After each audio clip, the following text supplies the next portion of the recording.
Hello, I'm Liz Crumlish. I'm priest in charge here at St Oswald in Maybole, which is in the Diocese of Glasgow and Galloway. This series, for the season of Lent, spotlights the role of biblical women, named and unnamed, whose stories we find in the pages of Scripture. Women who employed the skills of subversion, persistence, tenacity, and creativity, displaying the kind of leadership that would serve us well today as the Church continues to navigate changing times. In this series, we will encounter in particular Shiphrah, Puah, Jochebed, Bethany, Miriam, Vashti, Esther, Mary, the Mother of God, and Mary of Bethany, as we consider the kind of leadership required as we attempt to plot new landmarks in a liminal season.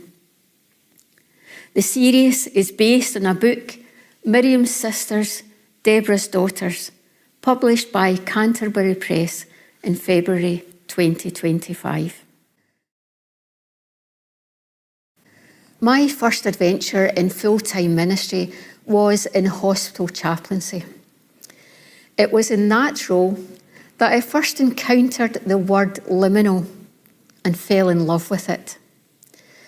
Liminal described so well my experience of being with people in those gaps between the reality they inhabited and the unknown future that they faced. When they were worried about their own health or that of relatives, or when they found themselves in life-changing situations, they often looked into a chasm that simply stared back, offering no relief and no clue as to how they might traverse the next part of their journey. And my role was to accompany them in those liminal spaces.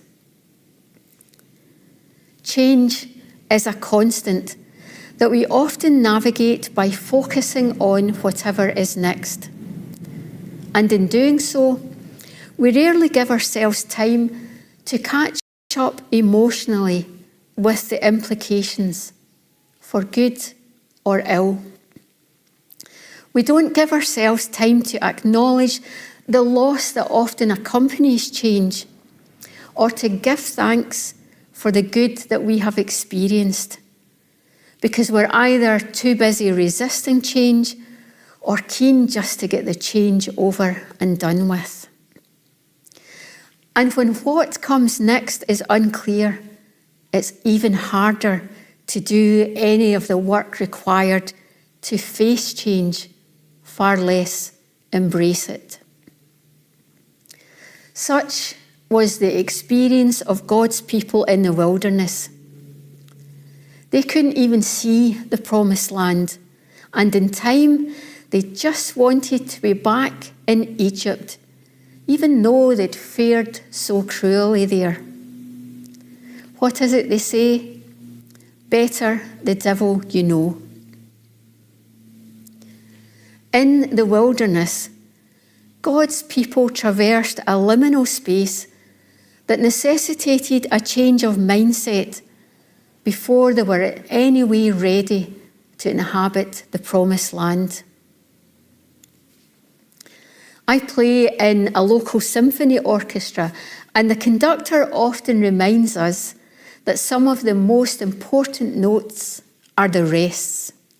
Get those in the right place, and the rest of the music flows.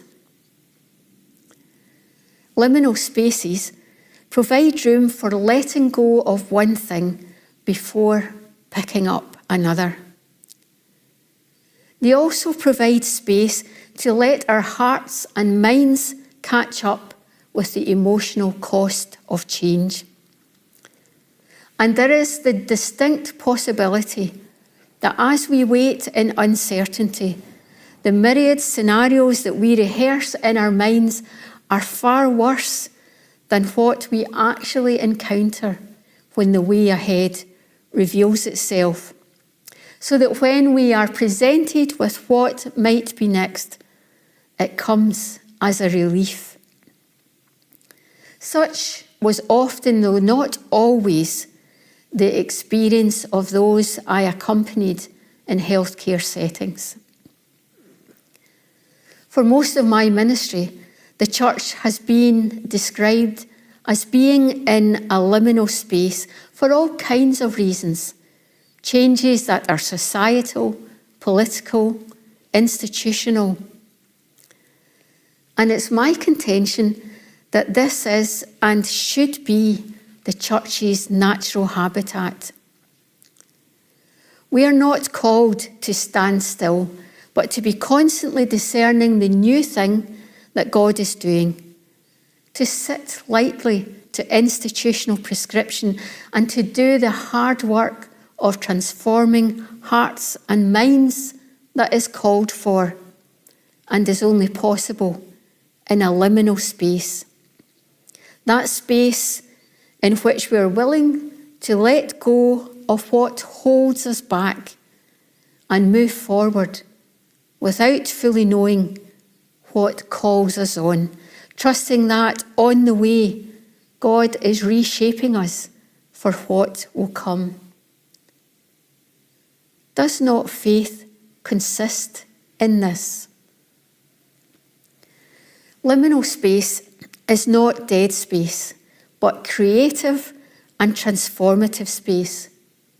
It's not pain-free, but potential-filled.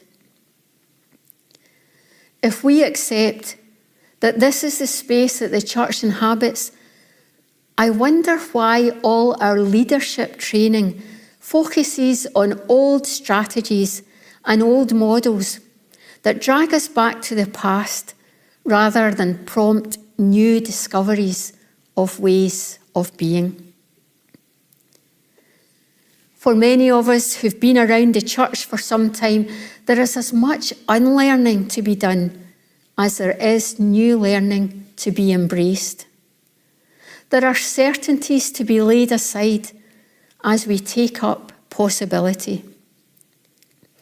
And as we are called into new arenas, the old tools that we have relied on for so long will no longer suffice.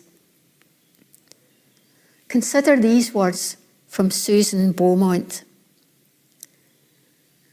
A leader who is invested in knowing, advocating, and striving will have difficulty embracing emergence.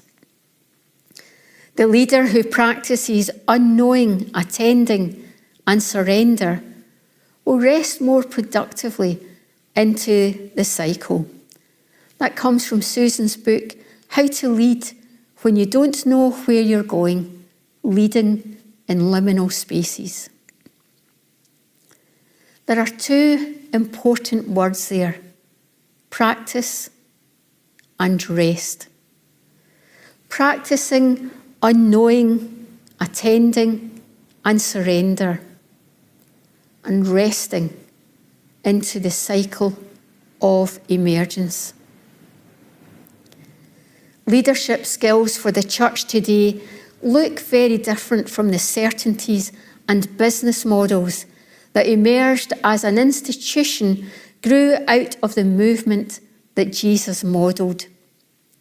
Institutions, by their very nature, get sidetracked with maintenance and survival. They get caught up in patriarchal norms and narratives, while the way of Jesus offers flourishing and abundance and a place for all. So how might we recover some of the momentum of movement? How might we share a new story that emerges from the practices of the people of God and is not weighed down with exertion of power and control? We find at least some suggestions in the pages of Scripture, in the stories of women who led the way, who led the way quietly, subversively, effectively, and efficiently, inhabiting the spaces they found themselves in and effecting transformation by their creativity.